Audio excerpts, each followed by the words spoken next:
তো মুসা নবী যাবে আল্লাহর সাথে কথা বলার জন্য, পথির মধ্যে দেখে এক জায়গায় আপনার মানে পানি শূন্য একটা গর্তের মাঝে কিছু হাঁস আছে।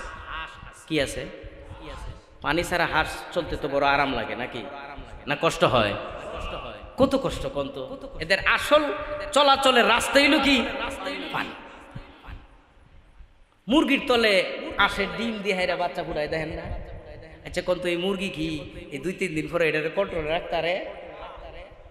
কয় আবার তলে ফুটছ পানি দিকটা কই? তুই তুই তুই তুই ফুটছি যে নই আমি যাই পানি তাকর আসো। তা পানি ছাড়া এই হাঁসগুলো যখন আছে, এই ক্রসিং করে যাইতে কষ্ট হইতেছে নাকি? গর্ত ক্রসিং করে যায়, ঠাস করে এক হাঁস কইতাছে, আল্লাহ জবানটা যদি খুইলা দিতা তোমার কালিম মুসার সাথে কিছু কথা বলতাম। সুবহানাল্লাহ কয় না? ঠেলা গাড়ির মতো ধাক্কাই তারতাম না, যখন যেখানে দরকার এভাবে ইশারা করবো আর জোরে কয়ে নেবেন, আমিও সামনে বাড়াবো। কথা ঠিক? ঠিক। তা আল্লাহর কুদরত, জবান খোলার মালিককে।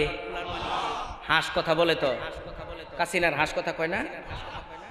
হ্যাঁ, কিন্তু আল্লাহ বলাইলে পারেলি, আল্লাহর ক্ষমতা আসেনি। আদরা কুদরতদারি হার শিখাহি আগুনি মুর্দারা জানে তু বংশে জিন্দারা বেজা কুলি। আল্লাহর কুদরত এমন, আল্লাহর ক্ষমতা এমন, মরা গাছকে জেতা করতে পারে। হাঁস কথা কয় না, জন্তু জানোয়ার কথা কয় না, পয়গম্বরে ইশারা দেখ তো আল্লাহর হুকুমে কথা কয়। কথা কোন ঠিক কিনা? এবার হাঁসের জবান খুলে গেছে, ডাক দিয়ে কয়, মুসা নবী আল্লাহর সাথে কথা বলার জন্য যাইতেছেন তোর পর্বতে নাকি? মুসা নবী ডাক দিয়ে বলে, হ্যাঁ যাইতেছি। কেন, তোমাদের কোনো ব্যাপার আছে, কথাবার্তা আছে? একটা কথা কি, দেখতেছেন না পানি শূন্য একটা গর্তের মাঝে আমরা বিরাজমান, আমরা হাঁস জাতি, পানি ছাড়া চলতে পারি না, বড় কষ্ট হয়। আল্লাহর সাথে তো কথা বলবেন, আপনি আল্লাহর কাছে একটু যাই না আসবেন। কতদিন পরে জমিনে আল্লাহ বৃষ্টি দিবে বলে আল্লাহর ইচ্ছা। কতদিন পরে বৃষ্টি দিবে খেয়াল করেন কথাটা। মুসা নবী ডাক দিয়ে কয়, ঠিক আছে আল্লাহর কাছে জিজ্ঞাসা করবো। আল্লাহর কাছে অনেক কথা বলার পরে এক পর্যায়ে জিজ্ঞাসা করতেছে, আল্লাহ গো, যখন আমি আসতেছিলাম পানি শূন্য কিছু হাঁস, তারা জানতে চায় কতদিন পরে জমিনে বৃষ্টি হবে। আমার আল্লাহ ডাক দিয়ে বলেন, হাঁসদেরকে মুসা তুমি জানাই দিও আজ থেকে 40 বছর পরে জমিনে বৃষ্টি হবে। কত বছর? জোরে কন। 40 বছর পরে বৃষ্টি হলে তো সুবিধা এখন নাকি কন? এবার মুসা নবী আইসে আয়েরা আবার হাঁসের লোকে দেখা। মুসা নবী আল্লাহর জিগাইছিলেন? কহ জিগাইছিলাম তো। কি কইছে? কয়ডার হইনা লাভ নাই, এইটার শুইনা তোদের লাভ নাই, কারণ এইটা শুনলে তোরা বল খারাপ হয়ে যাবি। আরে খারাপ আর বালা আপনি কইনি? কি কইছে আল্লাহ? কইছে আল্লাহ 40 বছর বলে বলে বৃষ্টি হইব। কয় বছর? আমনে আমি হইনা কইলা বলে আপনার খায়া কাম নাই জানি। হাঁসেরা এই কথাটা শুনে সকল হাঁস মিল্লা বইলা ফলাইছে আলহামদুলিল্লাহ। এইবার মুসা নবী তো রাগি না, বেরেক করছে, ডাক দেখো, এই জাহেলের করে জাহেল, তোরা আলহামদুলিল্লাহ কইছ কে? কত কিতা কইতাম? আরে 40 বছর পরে বৃষ্টি হইলে হেটা দেখবি তোরা, তোরা তো এর আগে মইরা বুত হয়ে যাবি। 40 বছর পরে বৃষ্টি হইলে হেটাতে কি করবি তোরা? দেখেন হাঁসগুলার আকল আঙ্গুর মতো না, মানে আমগরও হাঁসের মতো আকল নাই। হাঁস ডাক দিয়ে বলতেছে, মুসা নবী আল্লাহ তাআলা 40 বছর পরে হলো বৃষ্টি দেবে বলে তো এটা আল্লাহর এরাদা, আল্লাহর ইচ্ছা হয়েছে, দয়া, এটা আল্লাহর ফজল, আল্লাহর করম, আল্লাহর দয়া। আল্লাহ তাআলা যদি 400 বছর পরেও যদি বলতো যে বৃষ্টি হবে না জমিনের মধ্যে, আমরা হাঁস না, পৃথিবীর কোনো শক্তির ক্ষমতা ছিল না এক ফোঁটা বৃষ্টি নাজিল করা। বৃষ্টি দেওয়ার মালিককে। সারা বাংলাদেশে যদি বৃষ্টি না হয় আর সমস্ত রাজনৈতিক দলের সোনামিয়ারা যদি এই পল্টন ময়দানে যায় খালি মিছিল করে আর কয় বৃষ্টি কেন হচ্ছে না, দিয়ে দাও, দিতে হবে, বৃষ্টি হইব এক ফোঁটা? হ্যাঁ শুনেন নাই? দুবাইয়ের শপিং মল সহ এয়ারপোর্ট সহ বৃষ্টির পানিতে একবারে ডুবাইয়ে লাইতেছে। বৃষ্টি দেওয়ার মালিক কে? আচ্ছা ধরেন সবাই সুনামিয়ারা রাজনৈতিক দলের নেতা ফেতারা গেরা মিছিল মিটিং কইরা একেবারে উড়াই লাইতেছে বৃষ্টি দিবার লাইগা। বৃষ্টি আল্লাহ দেয় নাই। আবার আরেক দিক দিয়ে মনে করেন আল্লাহর ইচ্ছা হয়েছে বৃষ্টি দেয় বাংলাদেশ ডুবাই লেব, সব সুনামিয়ারা যায় এই পল্টনে যায় কইতেছে এত বৃষ্টির দরকার নাই, বন্ধ করো, করতে হবে। হইব বন্ধ? মিছিল, মিটিং, হরতাল, অবরোধ, গাড়ি ভাঙচুর করে হয়তো দুনিয়ার সরকার থেকে কিছু দাবি আদায় করা যায়, আসমানের সরকার থেকে নয়। কথা কন না কে? দুনিয়ার সরকার থেকে আপনি মিছিল, মিটিং, হরতাল মরতাল করে আপনি একটা দাবি আদায় করতে পারবেন, আসমানের সরকার থেকে নয়। দুনিয়ার সরকার আর আসমানের সরকার এক না দুই? কথা কয় না, চিন্তা ফিরে গেছে গা। এক না দুই? দুই। দুনিয়ার সরকার আর আসমানের সরকারের মাঝে পার্থক্য কি জানেন? বলে দুনিয়ার সরকার যাহা ইচ্ছা তাহা করতে পারে না, আসমানের সরকার যাহা ইচ্ছা তাহাই করতে পারে। কথা কয় না? দুনিয়ার সরকার যদি যাহা ইচ্ছা তাহা করার চেষ্টা করে, আজ কয় ফুলের মালা, পরের দিনে জেলখানা। কথা কয় না? ঠিক না? এই জন্য সেজদা দেওয়ালা হয়ে যাইতে হবে, শুকর গুজার বান্দাদের অন্তর্ভুক্ত হয়ে যাইতে হবে। আরে বাবা মনে রাখেন, আসমানের সরকার থেকে দাবি আদায় করার রাস্তা হলো দুইটা। কয়টা? দুইটা রাস্তা মনে রাখবেন। আসমানের সরকার থেকে দাবি আদায় করার রাস্তা হলো দুইটা। যারাই আসমানের সরকার থেকে দাবি আদায় করতে পারছে তারা ওই রাস্তা দুইটাই অবলম্বন করছে, অনুসরণ করছে। এক নম্বর রাস্তা হলো চোখের পানি মিশ্রিত দোয়া, চোখের পানি মিশ্রিত দোয়া। আর একটা হলো সালাতুল হাজত। জোরে কর সুবহানাল্লাহ। হাঁসগুলো ডাক দিয়ে কয় 40 বছর পরে হইলেও তো বৃষ্টি দিব, আল্লাহর এটা এরাদা, আল্লাহর এটা ইচ্ছা। এই জন্য আমরা শুকরিয়া আদায় করছি। মুসা নবী নজর করে দেখে এরা শুকরিয়া আদায় করতে দেরি, মুসলধারে বৃষ্টি পড়তে দেরি না। আরো জোরে আহা, মুসা নবী এখন ফল পেয়ে গেল না। মুসা নবী ডাক দিয়ে বলে, সেজদায় পড়ে যায়, মালিক তুমি বললা 40 বছর পরে বৃষ্টি হবে, 40 সেকেন্ড তো যায় নাই, এখনই তুমি বৃষ্টি নাজিল করে দিলা, ব্যাপার কি? আমি বললাম 40 বছর পরে বৃষ্টি হবে, তোমার পক্ষ থেকে মেসেজটা আমি এই হাঁসদেরকে দিয়ে দিলাম, ব্যাপার কি? What is the cause? কসেসটা কি, রিজনটা কি বুঝতে পারলাম না, হিকমত কি? আমার আল্লাহ ডাক দিয়ে বলে, আরে মুসা, বুবাচি যেই হাঁস জাতিগুলো যখন আমি আল্লাহর শুকরিয়া আদায় করছে রে, আমি আল্লাহর সন্তুষ্টি অর্জন করার জন্য আমি আল্লাহর শেখানো ভাষায় আলহামদুলিল্লাহ বলে ফেলেছে, 40 বছর পরে বৃষ্টি দেব বলে এটি আমার প্ল্যান ছিল, টার্গেট ছিল। যখন দেখছি বুবাচি হাঁসগুলো পানি শূন্য অবস্থায় তারা আমি আল্লাহর হার হালতে শুকরিয়া আদায় করে, আর আমরা মানুষ জাতি এরম, যদি খালি একটু দিয়ে ছেলে অসুস্থ, মেয়ে অসুস্থ, আমি নিজে ভরে গেছি, কাকু আল্লাহ গরিব হয়েছে দিকে সুস্থ হয়ে আলিস, আল্লাহরে বৈখ্যাত হয় না। কথা কোন ঠিক কিনা? এক লোকে বাজার থেকে যাইতেছে, বৈশাখ মাসে যখন মাঝে মাঝে বিজলি মারে না, বিজলি মারে, ঝড় তুফানে পইরা বাজার সদ্দা একবারে তারে তুফানে ধাক্কায় না গাতার মধ্যে ফালছে পরে মাঝে মাঝে যে বিজলি মারে দেখছেন নি, ও কয় কি কয়, আল্লাহ তো আমার ধাক্কায় গাতার ফালছে, আবার লাইট মেরে দেয়, ঠিক মতো পড়ছি না। ও আল্লাহ সম্পর্কে কি চিন্তা দেখছেন নাকি? এবার আল্লাহ ডাক দিয়ে কয়, এই হাঁস জাতি যখন আলহামদুলিল্লাহ বলেছে রে, আমার আল্লাহর আরশের মাঝে রহমত তৈরি হয়ে গেছে, জাল জ্বালা শুরু হয়ে গেছে। আমি মিকাইলকে সঙ্গে সঙ্গে ডাক দিয়ে বললাম 40 বছরের বাজেটটা এখনই নাজিল করে দেয়। শুকরে নিয়ামত, নিয়ামত আবজুকুনাত, কুফরে নিয়ামত আজকা ফাদিরুকুনাত। নিয়ামতের শুকরিয়া আদায় করবেন, নিয়ামত বাড়িয়ে দিবে কে? নাফরমানি করবেন, বেঈমানি করবেন, অকৃতজ্ঞ হইবেন, তাইলে মনে রাখেন আল্লাহ বলেন ইন্না আযাবি লাশাদীদ। এমন ধরা ধরমু রে, এমন ধরা ধরমু, শেষা এমন দেওয়া দিমু, মনে রাখো আমি কিন্তু ছাড় দেই কিন্তু ছেড়ে দেই না। ছাড় দেয় কিন্তু ছেড়ে দেই না। এক আলহামদুলিল্লাহ বলানোর জন্য এত জায়গা ঘুরলাম, এইবার দেখি আল্লাহ তাআলার জবান দিয়া আল্লাহর খুশির জন্য কারা জবানটা খুলে পড়বেন আলহামদুলিল্লাহ পড়েন তো। আপনাদের কোনো অসুবিধা হইতেছে? বয়ান ঠিক আছে না অন্যদিকে গেছে? যার মনে যেটা ফাল মারবো এটা কথা বুঝছেন না, চিন্তা করেন না। আমি কোনো উল্টাপাল্টা কথা কব না, কোরআন থেকে কথা বলবো। কোরআন শরীফ থেকে একটা মশহুর আয়াতের টুকরা আমি তেলাওয়াত করেছি, অনেকেরই মুখস্থ আছে। মা খালাকতুল জিন্না ওয়াল ইনসা ইল্লা লিয়াবুদুন। মা খালাকতুল জিন্না ওয়াল ইনসা ইসবুখা জুজ ইবাদত নিসফে মকসুদ আযযাহা। আল্লামা জালালউদ্দিন রুমি রহমতুল্লাহ আলাইহি বলেন এই আয়াতের ব্যাখ্যায় আল্লাহ তাআলা বলতেছে ইবাদতের জন্য জিন এবং ইনসানদেরকে তৈরি করছে। জোরে জোরে বলেন ঠিক না বেঠিক? ইবাদত হলো 3 ধরনের। কথা কন, এটার দিকে চাই রইছেন, হ্যাঁ এটা দেখছেন না কোনো সময়? আমার লুক এট মি, খালি হেন দেখে আমার হেন কিরম দেখা যায়। এটা রেকর্ড হইব, এটা ইন্টারনেটে যাইব, পরে দেখেন ভালো হইরা বাইত বইয়া। এখন আমার দিকে স্যার ইবাদত কয় ধরনের? কথা কয় না। 3 ধরনের ইবাদত। আল্লাহ তাআলা আমাদেরকে ইবাদতের জন্যই তৈরি করেছে। 1 নম্বর ইবাদত হলো ইবাদতে কলবি, যেটা দিলের ইবাদত, আত্মার ইবাদত, কলবের ইবাদত। একটু আগে আমরা জিকির করছি না? জিকির করার দ্বারা ইবাদতে কলবির হক আদায় হয়ে যায়। জোরে কোন সুবহানাল্লাহ। আল্লাহ বলেন আলা বিযিকরিল্লাহি তাতমাইন্নুল কুলুব। যদি তুমি জিকির করো কলব সাফ হয়। সাফ হলে কি হবে? ফাদখুলি ফি ইবাদি ওয়াদখুলি জান্নাতি। ইবাদতের প্রতিযোগিতা করছো, আমার জান্নাতে ঢুকে যাবে। এক নম্বর হলো ইবাদতে কলবি। কথা খুব ক্লিয়ার, ভালো করে বুঝবেন, আমার সময় শেষ। 2 নম্বর হলো ইবাদতে বদনী। বদন মানে শরীর, বদন মানে শরীর। শরীর দিয়ে যে ইবাদত গুলো আমরা করি এটা হলো ইবাদতে বদনী। বলেন তো আপনারা নামাজ পড়তে গেলে শরীরের দরকার আছে না? গত মাসে রোজা রাখলাম, পুরা রমজানের কোর্স কমপ্লিট করলাম, শরীরেরও একটা দরকার ছিল কিনা? পুরাটা তো শরীরের উপর দিয়ে গেছে। হজ করতে গেলেও শুধু টাকা না, শারীরিক ইবাদতও আছে। 2 নম্বর গেল ইবাদতে বদনী। 3 নম্বর হলো ইবাদতে মালি। জোরে জোরে বলেন সুবহানাল্লাহ। মালের ইবাদত। রাসূল বলেন মান ক্বালা লা ইলাহা ইল্লাল্লাহ ফাদাখালাল জান্নাহ।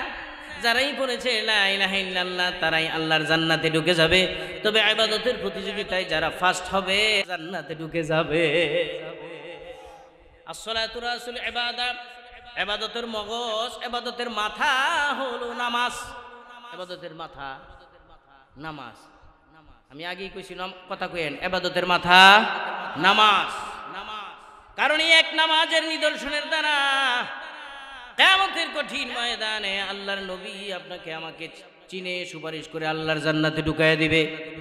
আম্মা জান হযরতে আয়েশা সিদ্দিকা রাদিয়াল্লাহু তাআলা আনহা, বুখারী শরীফের মধ্যে আছে, আম্মা জান আয়েশা সিদ্দিকা রাদিয়াল্লাহু তাআলা আনহা একদিন ডাক দিয়ে বলে, নবীজি গো, কিয়ামতের কঠিন ময়দানে হাসরের মাঠে লক্ষ লক্ষ নবীর কোটি কোটি উম্মত হবে। এমন বিরাট বড় মার্কেটের মধ্যে আপনি আপনার উম্মতদেরকে কেমন করে শনাক্ত করবেন? প্রশ্ন জাগে না বাগে?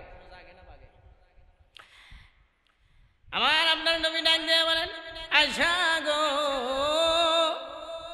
আমার উম্মতেরা নামাজ পড়বে, নামাজের আগে ওযু করবে রে। গুররাম মুহাজ্জিলিন মিন আসারিল ওযু। ওযুর অঙ্গ প্রত্যঙ্গগুলি কিয়ামতের কঠিন ময়দানে পূর্ণিমার চাঁদের মতো ঝলমল করতে থাকবে। আমি এগুলোই দেখে চিনে নেব রে রাই আমার উম্মত। হযরত আয়েশা সিদ্দিকা রাদিয়াল্লাহু তাআলা আনহা যখন প্রশ্ন করলেন, আমার আপনার নবী ডাক দিয়ে বলেন, আমার উম্মতদেরকে শনাক্ত করতে 2টা চক্ষু লাগবে না, একটা চক্ষুই যথেষ্ট। হযরত আয়েশা বললেন, আপনি তো আবু বকর দেখলে চিনবেন, উমর দেখলে চিনবেন, উসমান দেখলে চিনবেন, বেলাল দেখলে চিনবেন, আমি আয়েশাকে দেখলে চিনবেন, খাদিজাকে দেখলে চিনবেন, ফাতেমাকে দেখলে চিনবেন। আমার যে সমস্ত আপনার সাহাবীরা আপনি জাহিরি চোখ দিয়ে জীবিত থাকতে দেখছেন এদেরকে চিনবেন। কিন্তু আপনার ইন্তেকালের পরে লক্ষ নয় কোটি কোটি রুহানি আওলাদ আসবে, এদেরকে তো আপনি জাহিরি চোখ দিয়ে দেখবেন না, এরাও তো আপনাকে দেখে নাই, এদেরকে কেমনে চিনবেন? নবী বলেন, ওই যে বললাম না, গুররাম মুহাজ্জিলিন মিন আসারিল ওযু, নামাজ পড়বে, ইবাদতের মাথা নামাজ। এই নামাজটাকে ধরে রাখার জন্য তারা আগে তাহারাত হবে, হ্যাঁ, ওযু করবে। ওযুর অঙ্গ প্রত্যঙ্গগুলি কিয়ামতের কঠিন ময়দানে পূর্ণিমার চাঁদের মতো ঝলমল করবে। এগুলো দেখি আমি চিনে ফেলব। এক সাহাবী কয়, হুজুর বেয়াদবি মাফ করবেন, আমি তেমন বুঝলাম না, আমার একটু যদি উদাহরণ দিয়ে বুঝাইতেন। আমি বুঝলাম না, আমার একটু উদাহরণ দিয়ে যদি বুঝাইতেন। আমার নবী ডাক দিয়ে বলেন, সাহাবী রে, মনে করো তোমার একটা চান কপাইল্লা গুড়া আছে, তোমার একটা চান কপাইল্লা গুড়া আছে, অসংখ্য অগণিত গুড়ার ভিতরে যদি তোমার এই গুড়াটা ছেড়ে দেওয়া হয়, চতুর্দিক দিয়ে বাউন্ডারি ওয়াল, একটা গেট যদি থাকে, আর ওই গেটের কিনারে যদি তুমি দাঁড়ায় থাকো, বল রে সাহাবী, এক এক করে যদি গুড়াগুলো আসতে থাকে, বল তুই তোর গুড়াটাকে চিনতে পারবে কিনা? পারবো? হ্যাঁ, তারটা হ্যাঁ চিনতে পারতো না? সাহাবী ডাক দিয়ে কয়, হুজুর কি কয়, আমার গুড়ার রং ওই আলাদা, এটার চান কপাল্লা কি গুড়া, মানে কপালের মাঝে আলাদা একটা কি আছে, চিহ্ন আছে, আমি তো এটা দেখলেই চিনবো। খালি আমি না, সাহাবী কয়, খালি আমি না, আমার একটা ছেলে আছে। সাহাবী কয়, আমার একটা ছেলে আছে 5 বছর বয়স, এটাও যদি গেটের কিনার খার হয়ে থাকে, আর যদি সিরিয়াল ধরে ঘুরায়, আর যদি কই আঙ্গুর গুড়াটা খুঁজে বাইর করিস, হ্যাঁ তো আমার গুড়া দেখলেই কইবা, আব্বা ওই যে আঙ্গুরটা। কথা কোন ঠিক না বে ঠিক? শিক্ষার মেরে উঠবো। এবার আমার নবী ডাক দিয়ে কয়, সাহাবী এইবার জবাব দে, তুই যদি তোর সান কোফাইল্লা গোড়াটাকে দেখলেই চিনে ফেলতে পারিস, আমি কেন আমার উম্মতকে দেখলে চিনতে পারবো না? কারণ আমার উম্মত হবে রে কিয়ামতের কঠিন ময়দানে সান কোফাইল্লা উম্মত। बड़ी किस्मत हमारी है कि उम्मत में शुमारी, भरोसा है दीन दुनिया मोहम्मद का रसूल अल्लाह, भरोसा है दीन दुनिया मोहम्मद का रसूल अल्लाह। आदमी अजदाद ईबा जम मुसलमा कर दईम, आदमी अजदाद ईबा जम मुसलमा कर दईम, आई खुदा कुर्बो शुआ महसाब रहसा कर दईम। আমাদের কিসমত কত ভালো, আমাদের তাকদীর কত ভালো। আল্লাহ তাআলা আমাদেরকে 3 দফায় ইহসান করছে। কয় দফা? 1 নম্বর দফা হলো আমাদেরকে কোনো জন্তু জানোয়ার বানায় নাই, আমাদেরকে সৃষ্টির সর্বশ্রেষ্ঠ বানাইছে। সৃষ্টির মধ্যে সর্বশ্রেষ্ঠ কারা? কথা কয় না কে? আমরা কইলে কি গুনাহ হইব না অন্য হইব? কোন? এটা আল্লাহই কইছে আশরাফুল মাখলুকাত আমরা, কোন আমরা সৃষ্টির মধ্যে সর্বশ্রেষ্ঠ বানাইছে। 1 নম্বর দফা। দ্বিতীয়, খালি মানুষ না, এই পৃথিবীতে জাতিসংঘের হিসাব অনুযায়ী প্রায় 800 কোটির উপরে মানুষ এই পৃথিবীতে বসবাস করে। এদের মাঝে হিন্দু আছে, এরাও তো মানুষ। হিন্দু আছে, বৌদ্ধ আছে, খ্রিস্টান আছে, ইহুদি আছে, শিপ আছে, ইসরায়েল আছে, ফিলিস্তিন আছে, আছে না নাই? মুসলমান আছে, কাদিয়ানি আছে, ফাদিয়ানি আছে, কত জাতের মানুষ আছে। এদের মাঝে সবচেয়ে দামি জাতের মানুষ কারা? বলে মুসলমান যারা। মুসলমান যারা। আল্লাহ তাআলা আমাদেরকে মানুষ বানাইছে, দ্বিতীয়ত মুসলমান বানাইছে, তৃতীয়ত তার হাবিবের উম্মত বানাইছে। জোরে কোন সুবহানাল্লাহ। ঠিক না বেঠি? এমন এক পয়গম্বরের উম্মত আমরা হইছি, যেই পয়গম্বর হাসরের মাঠে সমস্ত নবীরা নাফসি নাফসি করতে থাকবে, সিরফ একজন নবী শুধু সে উম্মতের জন্য, উম্মতের জন্য, নাজাতের জন্য দৌড়াবে। খুঁজতে খুঁজতে খুঁজতে খুঁজতে পেরেশান হয়ে যাবে, সিজদায় পড়ে যাবে। মিশকাতের হাদিসের মধ্যে আসছে, আমার আপনার নবীজিকে আল্লাহ রাব্বুল আলামিন মেরাজে নিয়ে আমার আপনার নবীজিকে হাসরের মাঠের চিত্র আমার আল্লাহ দেখায় দিয়েছে। আল্লাহ হলেন আলেমুল গায়েব। আলেমুল গায়েব মানে পরে যেটা ঘটবে এটা আল্লাহ তাআলা নিজেই বক্তব্য করে আল্লাহ তাআলা নিজেই তার হাবিবকে জানিয়ে দিয়েছে। হাসরের মাঠের চিত্র আমার আপনার নবী সাহাবীদেরকে শোনাইছে। হাদিসের মধ্যে পাওয়া গেছে আল্লাহর নবীর এক উম্মতকে নেকি বদি ওজন দেওয়া হয়েছে, তখন দেখে গো নেকি কম বদি বেশি। আমার আল্লাহ ফেরেশতাকে ডাক দিয়ে বলেন, ইয়া মালাইকা ইনদাল কি আবদি ইলান নার, ও ফেরেশতারা এই আমার এই বান্দাকে জাহান্নামে নিক্ষেপ করে আসো। ফেরেশতারা হাতে পায়ে জাহান্নামের রশি লাগাইয়া জাহান্নামের দিকে নিয়ে যেতে থাকবে। আরেক দল ফেরেশতা ডাক দিয়ে বলবে, আয়েশা দৌড়াবে, দৌড়ায় আয়েশা আমার আপনার নবীজিকে পেয়ে ফেলবে। ডাক দিয়ে বলবে, নবীজি গো, এখানে আপনি বসে বসে সিজদায় পড়ে উম্মতি উম্মতি করে কাঁদতেছেন, আরেক দিক দিয়ে আপনার উম্মতকে হাতে পায়ে রশি লাগাইয়া জাহান্নামে নিয়ে যাইতেছে। আমার আপনার নবীর কলিজার মাঝে আঘাত লাগবে।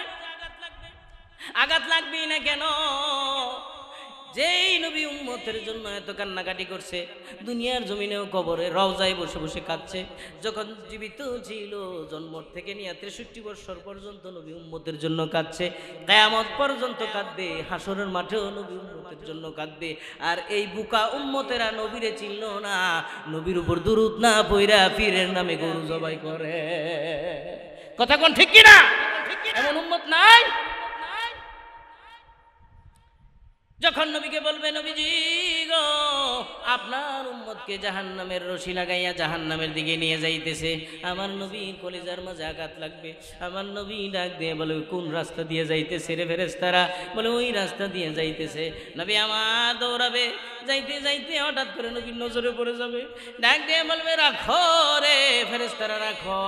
ফেরেশতারা শুনবে না, ফেরেশতারা শুধু নিয়ে যাইতে থাকবে। আমার আল্লাহ ডাক দিয়ে বলবে, এ ফেরেশতারা, ফেরেশতারা, ফেরেশতারা রে, পিছনে কে ডাকে জানোস নি? আমার বন্ধু ডাকতেছে। আমার বন্ধুর ডাকটাকে তোরা অবহেলা করে তার উম্মতকে জাহান্নামে নিয়ে যাইতেছস। ফেরেশতারা ডাক দিয়ে বলবে, আল্লাহ তাআলা আপনি তো আদেশ করেছেন, নির্দেশ করেছিলেন আপনার উম্মতকে জাহান্নামে, আপনার বান্দাকে জাহান্নামে নিক্ষেপ করার জন্য। বলে আমি তো জানতাম না আমার বন্ধু এইভাবে পাগলের মতো ডাকবে। আগে দাঁড়া, বন্ধু কি কয় এটা শুন, পরে লয়ে যা। সুবহানাল্লাহ। আমার বন্ধু কি কয় সেটা শুন। ফেরেশতারা থমকে দাঁড়াবে। ডাক দিয়ে বলবে ইয়া রাসূলুল্লাহ ইয়া হাবিবাল্লাহ, কেন ডাকছেন? বলে আমার উম্মত রে কই লয়ে যাও। সুবহানাল্লাহ কোন আমার উম্মত রে। মনে রাখবেন একটা কথা, হাসরের মাঠে যদি নবী খালি বলে ফেলে আমার উম্মত, সির্ফ এই শব্দটা যদি বলে ফেলে, এই উম্মত জাহান্নামে যাইতে পারে না। আমার উম্মত এই শব্দটার অনেক দাম আছে না নাই?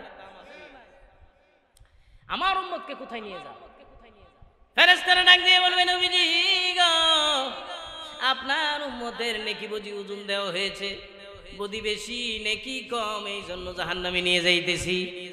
আমার নবী ডাক দিয়ে বলবে ফেরেশতারা রে মনে কিছু নিও না, আমার চোখের সামনে যদি আরেকবার ওজন দিতা গো, আমার মনটা একটু শান্ত হইতো।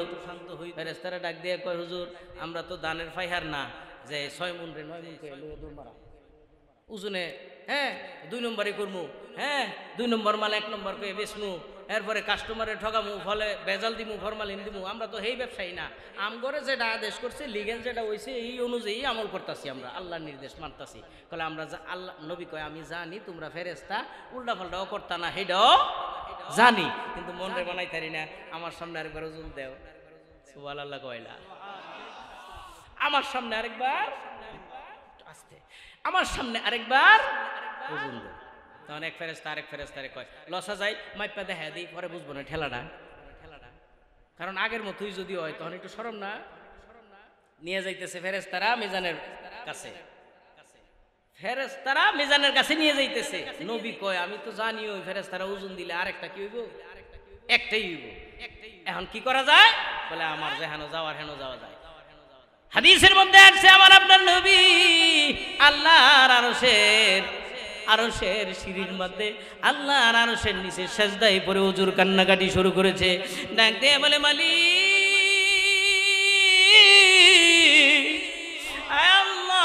এই উম্মতের জন্য আমি তায়েফের জমিনে রক্ত দিয়েছি, এই উম্মতের জন্য উহুদের জমিনে আমি দাঁত ভাঙছি, এই উম্মতের জন্য কিয়ামত পর্যন্ত আমি রওজায়ে দারে বসে বসে উম্মতি উম্মতি করে কাঁদছি, এই উম্মতের জন্য আমি হিজরত করছি, এই উম্মতের জন্য আমি জন্ম থেকে নিয়ে 63 বছর পর্যন্ত শুধু উম্মতি উম্মতি করে কাটাইছি। আজকে আমি নবী হাসরের মাঠে উপস্থিত থাকতে আমার চোখের সামনে আমার উম্মত জাহান্নামে যাবে, এটা আমি মেনে নিতে পারবো না। ওলামায়ে কেরাম এই হাদিসের ব্যাখ্যা করতে চাই, অনেক সময় एग्जांपल সেট করে থাকেন, বলে থাকেন বাচ্চাওয়ালা মুরগি বাচ্চা নিয়ে চলাফেরা করে, অনেক সময় বাচ্চার উপরে চিল থাপা মারে, চতুষ্পদ জন্তু জানোয়ার থাপা মারে, তখন এই বাচ্চাওয়ালা মুরগিটা বাচ্চাকে সেভ করার জন্য, রক্ষা করার জন্য কখনো ডানে দৌড়ায়, বামে দৌড়ায়, সামনে দৌড়ায়, চিলরে দৌড়ায়, কখনো গাছের ডালে উঠে, ছাদের উপরে উঠে, আবার জমিনে নাইমা পাখাটা বিছায় দেয় আর ডাক দিয়ে কয় আয় আয় আমার পাখার নিচে আশ্রয় নে, আমি মা বেঁচে থাকতে রে একটা বাচ্চাও চিলের মুখে ছেড়ে দেব না।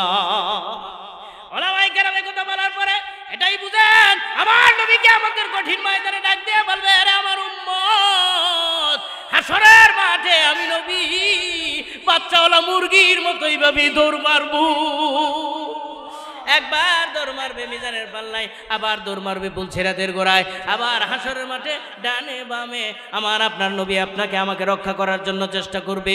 কোন উম্মতকে রক্ষা করার জন্য? যেই উম্মত 3 প্রকার ইবাদতের প্রতিযোগিতায় ফার্স্ট হইছে, কথা কোন ঠিক না ঠিক? আর যে জীবনে ইবাদত করেই নাই, নামাজও পড়ে নাই, রোজাও রাখে নাই, নবীর উম্মত দাবি করবে ঠিক, কিন্তু আল্লাহ তাআলা ডাক দিয়ে বলবে আপনার উম্মত নাকি কোন? তো তখন চাইয়া দেখবো চেহারাটা দেখা যায় ইসরায়েলের মতো, চেহারা ইহুদির মতো, চেহারা এমন অবস্থা নবীর উম্মতের কোনো সিমটম নাই। সোহকান লিমান গায়রা ইয়ামবাগি, দূর হয়ে যা, তুই যদি আমার উম্মত হইতি তোর চেহারার মাঝে কিছু সিমটম থাকতো। এত সহজ না, খালি দাবির দ্বারা হওয়া যায় না। নবী আমার বলেন আমি আমার উম্মতকে সেভ করার জন্য এভাবে হাসরের মাঠে সেজদায় পড়ে কাঁদবে, কাঁদতে আমার আপনার নবী যখন অঝোর দ্বারে কান্না শুরু করতেছে, চোখের পানি গাল বেয়ে যখন এভাবে জমিনের মাঝে পড়তেছে, আমার আল্লাহর মায়া লেগে গেছে, আমার আল্লাহর দয়া লেগে গেছে। আমার আল্লাহ ডাক দিয়ে বলে হাবিব গো, ও বন্ধু, দুনিয়ার সমস্ত নবীদের চোখের পানি আমি আল্লাহ বরদাস্ত করতে পারি, সহ্য করতে পারি গো, কিন্তু আমার বন্ধুর চোখের পানি দেখলে আমি আল্লাহর সহ্য হয় না। হাবিব যান, আজকে আর কাঁদতে হবে না, আপনি এখনো কাঁদবেন এটা হতে পারে না। হ্যাঁ, সুপ্রিম পাওয়ার আপনাকে দেওয়া হলো, ফাশফা আলিমান সীতা, আপনাকে সব সুপ্রিম পাওয়ার দিয়ে দিলাম, আপনি আজকে যার জন্য সুপারিশ করবেন আমি আল্লাহ ওয়াদা করলাম তারই জান্নাত দিয়ে দিব। যার জন্য সুপারিশ করবেন। এবার নবীর একটু সাহস বাড়ছে নি, সুপ্রিম পাওয়ার লইছে না, এবার কয় ওজন দাও, মনে আসেনি ওজন দাও। ওজন দেওয়ার সময় যখন টান দিব, নবী আমার এই পকেট থেকে একটা কাগজ মিজানের নেকির পাল্লার মাঝে রাখছে, মতান্তরে ডান হাতটা রাইকাই আবার সরাই লাইছে। টান দেওয়ার পরে দেখা যায় উম্মতের নেকির ওজন বেশি হয়ে গেছে। হ্যাঁ, এইবার এক ফেরেশতারে কয় কিরে আগে কেমনে মাপছিলে? আমি মাপছি না তো বেটা, তুই মাপছস, বুঝলি কথা? তোর 3 নম্বরটা কয় থাকবি না বাগবি, ওখানে কিন্তু আসলটা দেখাইছে না, হোদাই খাইলে কেরামতি শুরু। নেকি বাড়াই লাইছে, কয়দিন পরে আঙ্গুর চারিটাও যাবো ফালায় থুয়ে ভাগছে, জোরে কোন সুবহানাল্লাহ।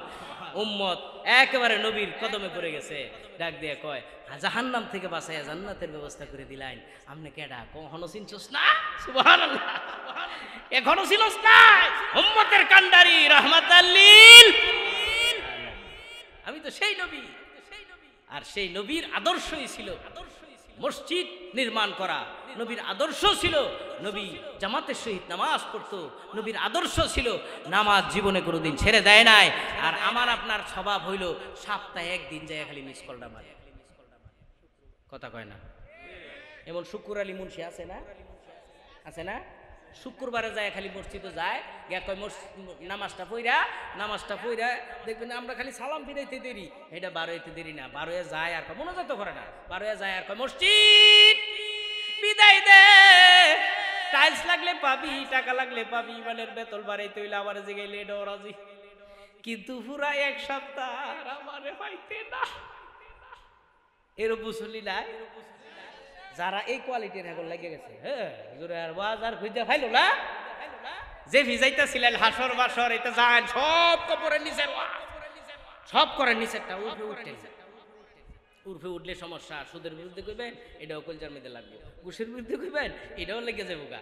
আপনি হ্যাঁ একটা টিকটকারের বিরুদ্ধে কইবেন, এটাও লেগে যাবো গা। আর বিরুদ্ধে কইব না কেন, টিকটক পিকটক করতে যায় এমন অবস্থা হয়েছে, আলেম নামদারি অনেক আলেম বক্তা বিভিন্ন জায়গায় মাহফিল করে, ইউটিউবে আলোচনা আছে, উনিও যায় টিকটকারের মতো চুল রাখিয়া দাড়ি খাটো কইরা টিকটকার হয়ে যাইতেছে। আমি তো বলতে চাই এটা জাহেল আলেম। আরে আলেম তো শয়তানও ছিল, শয়তানের সার্টিফিকেট কি পরিমাণ জানো তুমি? শয়তান সপ্তম আকাশ আল্লাহ তাআলা 7টা আসমান তৈরি করেছে, 7টা আসমানেই শয়তানের সার্টিফিকেট, শয়তানের ডিগ্রি ছিল। সুবহানাল্লাহ। শয়তানের ডিগ্রি ছিল এরকম, বলে প্রথম আকাশে তার নাম ছিল আবেদ, দ্বিতীয় আকাশে তার নাম ছিল জাহেদ, তৃতীয় আকাশে তার নাম ছিল তকি, চতুর্থ আকাশে তার নাম হলো অলি, পঞ্চম আকাশে তার নাম হলো হাফেজ আরেফ, ষষ্ঠ আকাশে তার নাম হলো আজাজিল, সপ্তম আকাশে হ্যাঁ হইল ইবলিশ। আল্লাহর হুকুম অমান্য করার কারণে সপ্তম আকাশে হয়ে গেছে কি ইবলিশ। তাইলে দেখেন তো হাফেজ আলেম আবেদ ওরে বাবা ওলি এই বেটা কি কম ছিল? খালি আল্লাহর একটা হুকুম অমান্য করার কারণে আবা ওয়াস্তাকবারা ওয়া কানা মিনাল কাফিরিন। যা সব শেষ। আমি বলতে চাই যে আলেম ওয়াজ করতে বলতো, বলে ইউটিউবে আমার বয়ান আছে আপনি দেখেন, সার্চ দিয়ে দেখেন। এখন দেখি আলেম নামদারি ওই ইমাম নাকি টিকটকারের মতো হয়ে গেছে। শুনতে খারাপ শোনা যাইতেছে, কিন্তু দুঃখজনক হলেও সত্য। আমরা যদি এটা অ্যালার্ট না করি, আমরা যদি সতর্ক না করে দেই, এই সমস্ত আলেম যারা ইমামতি করে এখন টিকটকারের মধ্যে তারা কোর্স করতেছে, টিকটক করে ভাইরাল হওয়ার ধান্দা আছে, এদেরকে জাতা পিটা করে বাংলার জমিন থেকে বের করা দরকার। এমনি আমরা ফুলাফান সামলাই বের পাই না, আরো আঙ্গুর জাতি ভাইগুলা ইত্রামি শুরু করে দিছে। কথা কোন ঠিক কিনা? আরে বাবা রে বাবা, তোর যদি এতই ভাইরাল হওয়ার নেশা আছে, ওই যে আমার এক পরিচিত বন্ধু মানুষ বলতেছে তার ভাইরাল হওয়ার এত নেশা আছে, হেলঙ্গি খুললে দৌড় দিত, একটু ভাইরাল হয়ে যেত। আলেমরা আলেম হুজুর এই কাজ করতে কেন গেল? আর কি বলবো, এখন তো আমাদের বাংলাদেশে এমন ট্রেডিশনাল হয়ে গেছে, যদি ইসলামী লেবাস পরেও যদি কেউ যায় তার সম্মান তো থাকেই। যদি মনে করেন কোনো মেয়ে যদি একটা বাবার বয়সী দাদার বয়সী একটা মুরব্বীর সামনে এমন একটা পোশাক পরে, যেই পোশাকটা পরলে বাবার বয়সী দাদার বয়সী চোখে লাগে, মাইন্ডে লাগে, উনি তো বলতেই পারে মা তোমার এই পোশাকটা কিন্তু ঠিক হয় নাই, এই পোশাকটা তোমার পরা ঠিক হয় নাই। আমাদের স্বভাব হলো এরকম যে আমরা কাউকে ভালো উপদেশ দিতে গেলে আমরা সমালোচনার পাত্র হয়ে যাই।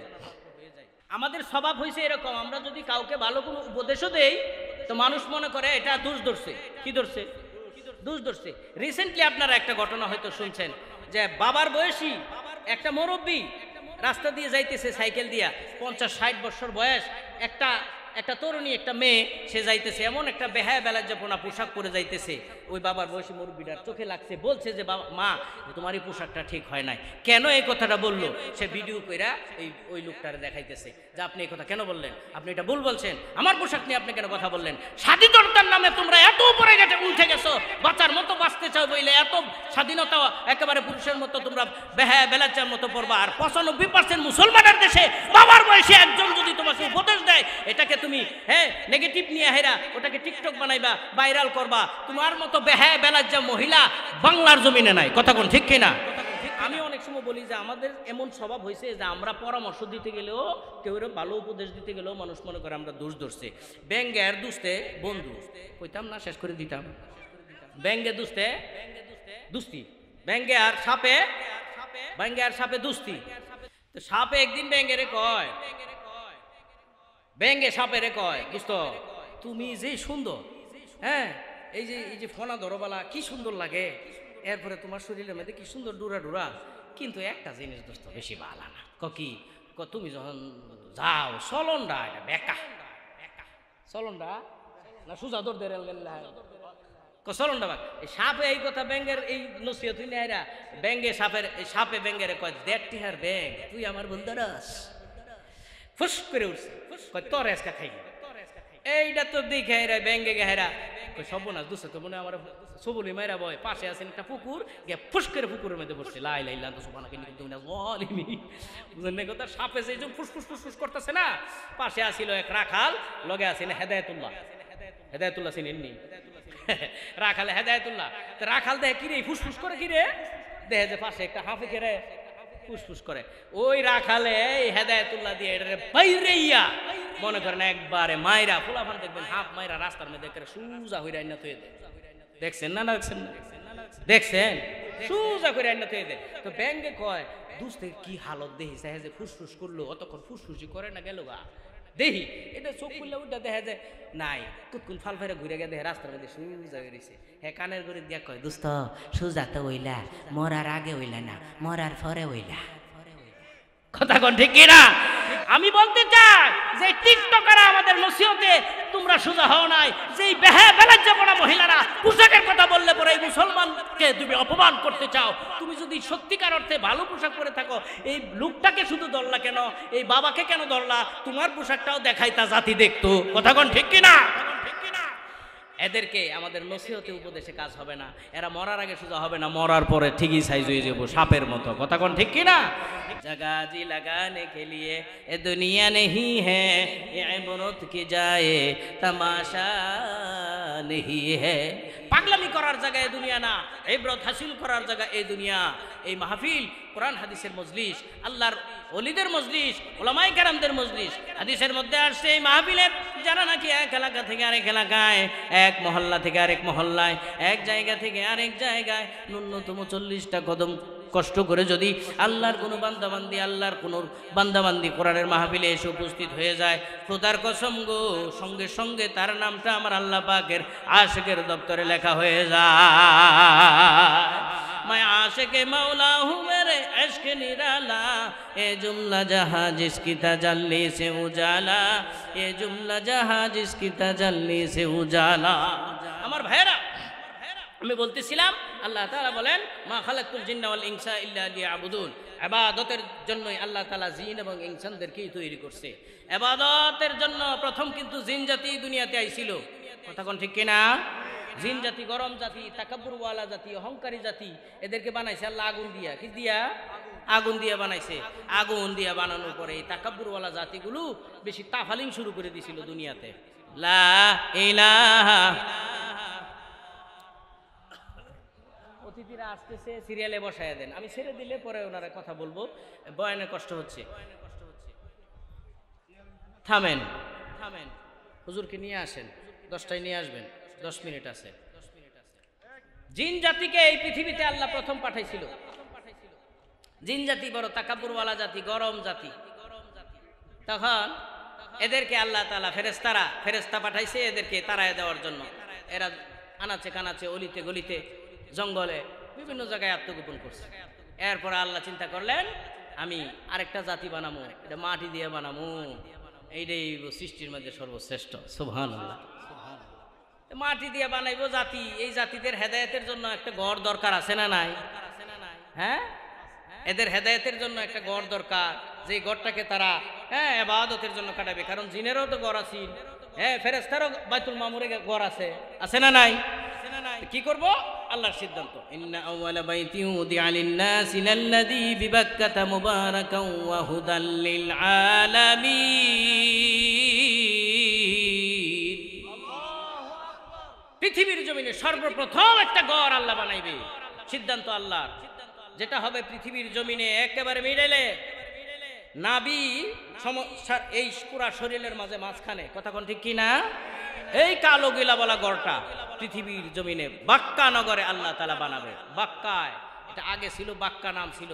ইন্না আউওয়ালা বাইতি উদিআ লিন-নাসি লাল্লাযী বিবাক্কাতা, বাক্কা নগরে আল্লাহ বানাবে। এখন বাক্কা নামটা কেমন শোনা যায় না? বাক্কা কেমন বেকা টেকা এরকম শোনা যায় না? তো এটা বেশি ভালো শোনা যায় না। কি করা যায়? বলে মুহাম্মদ সাল্লাল্লাহু আলাইহি সাল্লাম দুনিয়াতে আসার পরেই নবীর নাম মুহাম্মদ ময়ের সাথে ক লাগায় দিয়া মক্কা বানায় দিছে আল্লাহ। সুবহানাল্লাহ, মিল লাগেছে। তো ওই ঘরটা বানাবে, ঘরের মালিক। আমি বয়ান শেষ করে দিতেছি, আমি শুধু একটু টাচ দিয়ে যাব, আমি কিছুই চাবো না আপনাদের কাছে, টাচ দিয়ে যেতেছি। ঘরের মালিক, মালিকের নাম হলো আল্লাহ, ঘরের নাম হলো বাইতুল্লাহ। আপনি আমি একটা বাড়ি করতে গেলে, বড় ধরনের যদি ফ্ল্যাট বাসা করতে যান, এটা ডিজাইনের দরকার, ইঞ্জিনিয়ারের দরকার, রাজমিস্ত্রির দরকার, বাড়ির নামের দরকার, ড্রয়িং দরকার। ঘরের নাম বাইতুল্লাহ, মালিকের নাম ডিজাইন দরকার। ডিজাইন করবে কে? ডিজাইন করবে জিবরাইল ফেরেশতা, তার লকব হলো রুহুল্লাহ। ঘরের নাম বাইতুল্লাহ, মালিকের নাম আল্লাহ, ডিজাইনের নাম হলো রুহুল্লাহ। সুবহানাল্লাহ। এখন এই ঘরের মিস্ত্রি দরকার, মিস্ত্রিকে বলে খলিলুল্লাহ। সুবহানাল্লাহ। হলো রাজমিস্ত্রি হইলেই হয় না, যুগালি লাগে কিনা? যুগালি হলো জবিউল্লাহ, ইব্রাহিম পয়গম্বরের ছেলে। জোরে কোন ঠিক না বে ঠিক? এবার আওয়াজ করে কোন ঘরের নাম? ঘরের নাম বাইতুল মানে ঘর, বাইতুল্লাহ মানে আল্লাহর ঘর। ঘরের নাম, মালিকের নাম, ডিজাইনের নাম রুহুল্লাহ। রাজমিস্ত্রির নাম হেইডা শিখেন, হেইডা শিখলে এটা ডুববো বিতে। সুবহানাল্লাহ। ঘরের নাম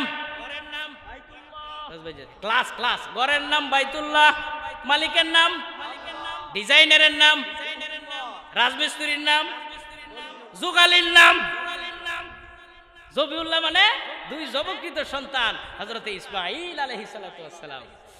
আহা, জিনিসগুলো মুখস্থ রাখেন। এবার এই কথাগুলো যে কিতাবে আছে, কিতাবের নাম হলো কিতাবুল্লাহ।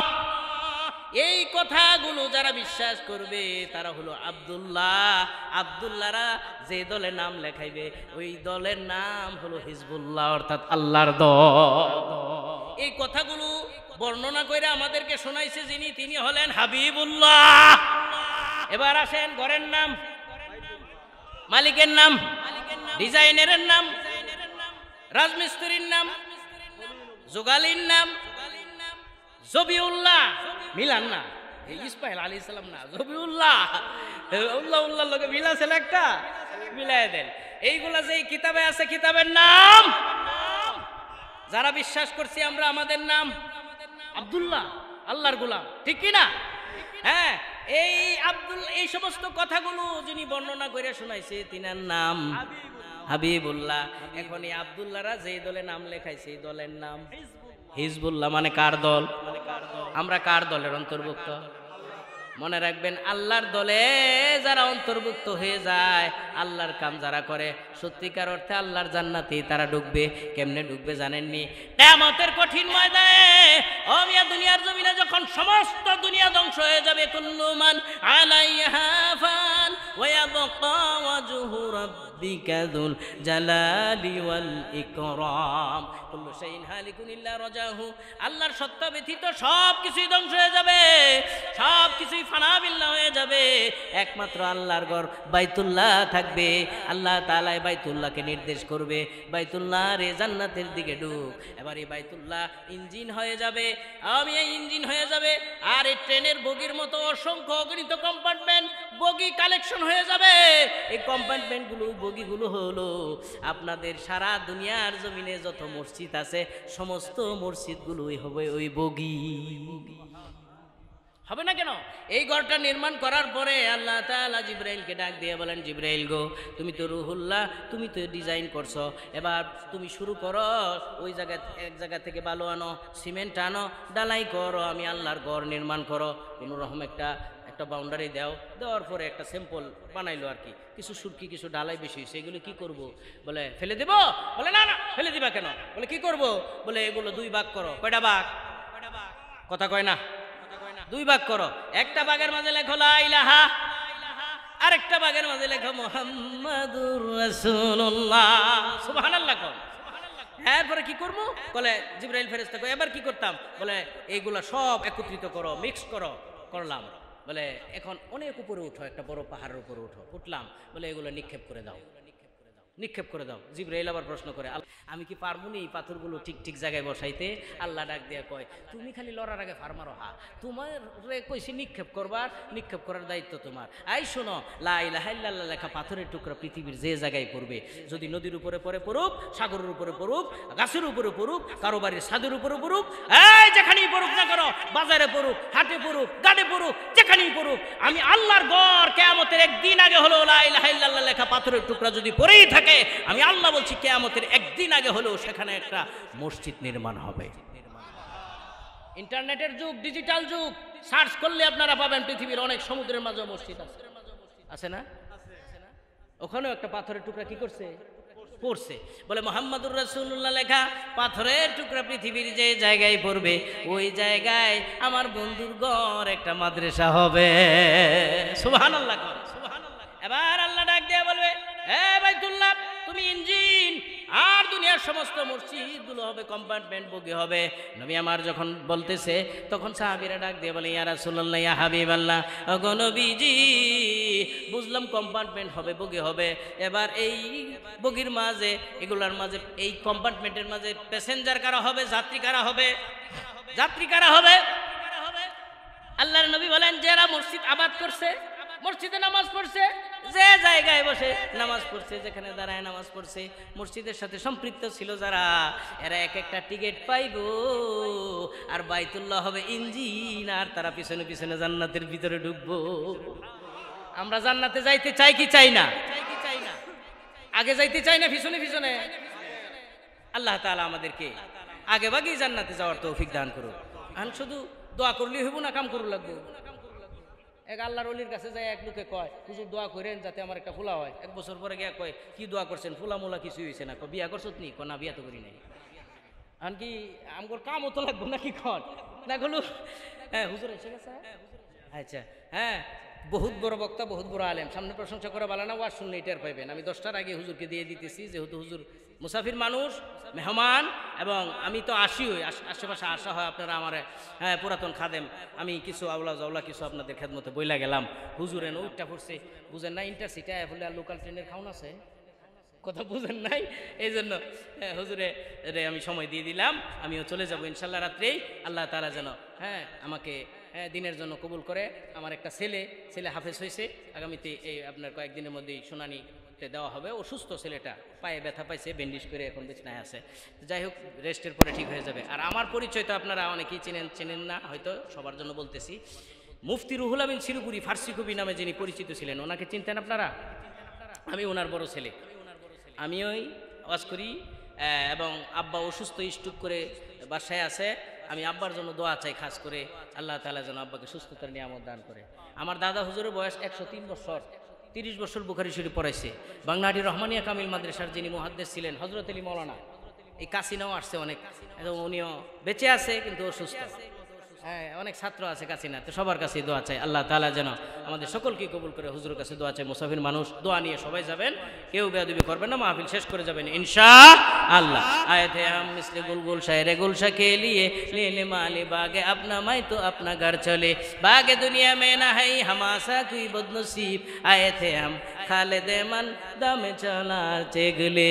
अस्सलामु अलैकुम व रहमतुल्लाह।